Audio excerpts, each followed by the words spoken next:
Hello everyone, I'm Chris Mazzillo Stevenson, and today I'm going to be talking about Dark Chronicle, or Dark Cloud 2 if you're in America. Why? Well, to put it simply, it was released again on PS4 not too long ago, just a couple of weeks now, and I mean, honestly, it's one of the best games on the PS2 ever, and it's just a great example of just a RPG.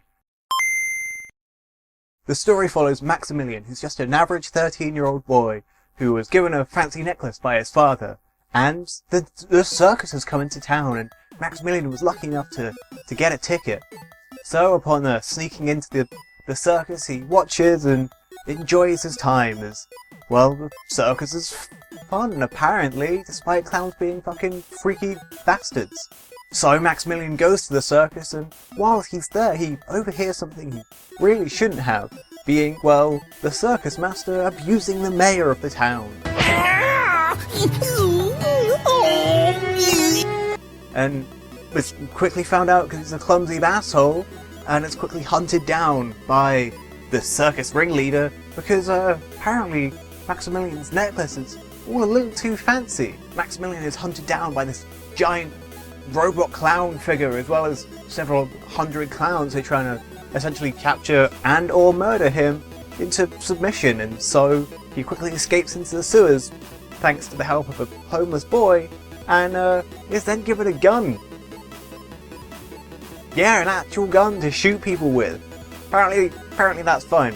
13-year-old who's got a gun, sure, why not? And so starts the video game, in which you have to just traverse through the sewers in order to see the outside world and hopefully find your mother, who kind of just fucked off fairly early on. As you progress through the sewers, you eventually come face to face with an elephant who's like gonna fuck your shit up, but no worries, as your boss, the engineer Cedric, has thankfully designed a robot called Steve. And well, it's a boxing robot, weirdly enough, and what better way to fight an elephant than boxing it into submission? That's Steve for you. Upon escaping to the outside world, something which no one had done for years, you discover that, well, turns out the world itself has more or less been destroyed by a mysterious Emperor Griffin, who's just going around destroying the world and anything and everything that resides in it, leaving only Palm Brinks remaining because of the mysterious whereabouts of Maximilian's necklace. You join up with the mysterious girl called Monica, who's from the future, in order to restore certain areas of the world, in order to, in the future, restore these sort of great mystical beings that can give you information on who Emperor Griffin is and help you on your journey. Each dungeon level is randomly generated in its layout, meaning that every time you go back, the monsters may be the exact same, but they'll be in different locations, and the maze itself will be somewhat different, which is pretty fun, as it means that also the loot you get from chests is random and completely different. And it's just quite fun, as each dungeon level will have a different challenge, whether it be only using Max's wrench to beat things, or Monica's sword, or even riding in your giant robot. Steve! Yeah, that one. The game takes customization to an interesting level, as while your characters don't inherently level up, instead, as you use your weapons, they level up themselves.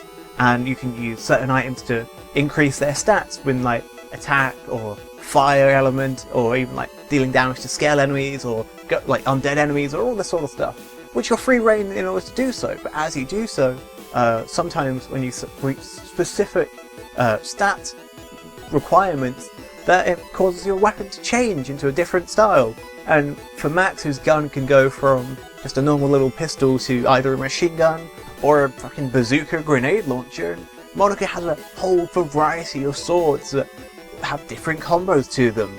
Just getting lost in this sort of item customization can quickly take up a lot of your life, as you kind of just feel that you're so close to upgrading your item to that next level, so why not just kind of maybe kill a few monsters here and there in the hope that maybe this time you're just getting just enough stats in order to actually create that weapon that you wanted. During your journey, you also are given a fishing pole because, you know, why not? I mean, these Furbit dudes seem to be just kind of fucked, so why not just hang around and fish? Except for the fact that the first fish you really capture is this one. But here's the thing, Recently, you know, I've become a bit, well, dirty. Ooh, it's so embarrassing. Yeah, I know. It's a weird fish.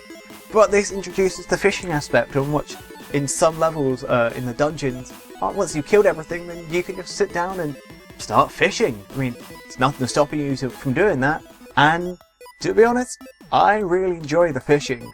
Almost a bit too much. The fishing itself is fairly simple, but kind of interesting and random enough that as you catch fish, you can level up your fishing pole so you can have it more in like the line length, or maybe the strength of the line itself, or your own power or grip, or even luck, whatever, you know. As you level up, you can get bigger and larger fish that give you more and more points, and each dungeon level has a specific, like, you've got to catch a fish that's this big, and so on and so forth, which is an interesting enough challenge that does kind of feel a bit weird when you take into account that you're meant to be sort of saving the world, but you just take a little moment to sit down and start catching some fish.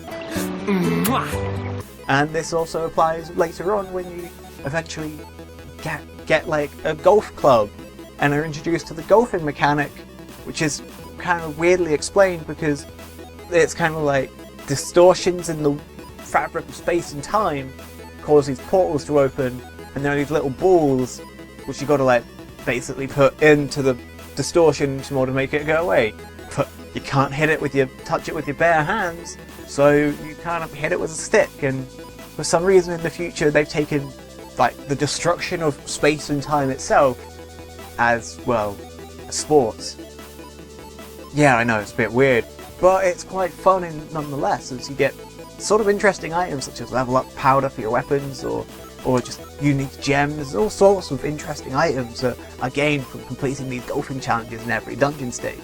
And it can be a little confusing at first, as trying to understand just how much strength actually does what, but eventually you start learning and getting those really impressive shots as you go like, well, I need the ball to be this colour in order to get it in the hole.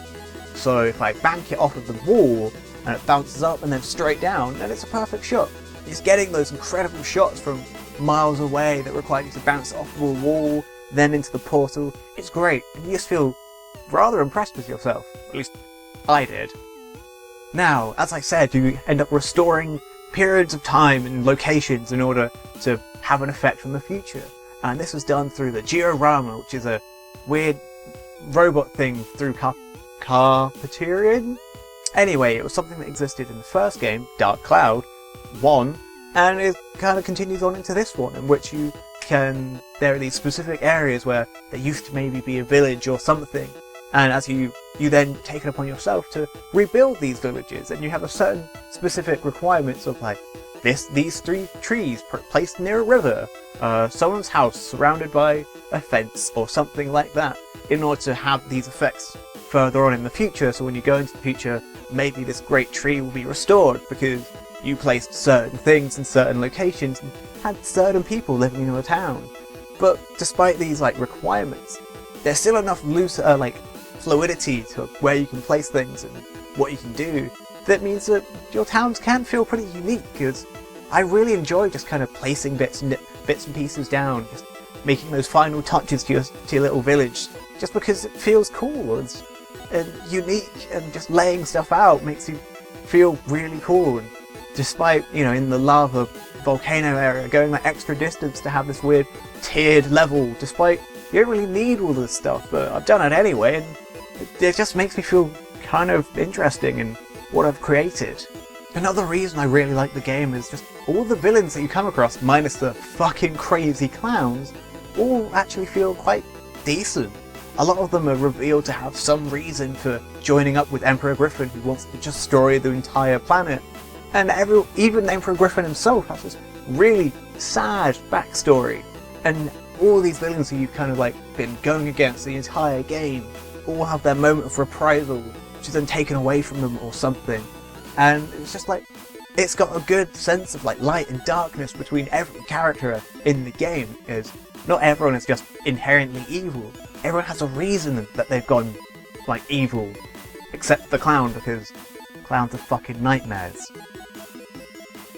Honestly, I would greatly suggest for anyone everyone to play Dark Chronicle or Dark Cloud 2, as it's an incredible game. It's cel shaded, so the graphics really hold up the test of time, and it's just an enjoyable and unique take on like a JRPG with slightly more like third-person explorative combat, which is quite simple but also quite fun and really quite interesting at times. You've got these giant monsters which take no damage from certain elements.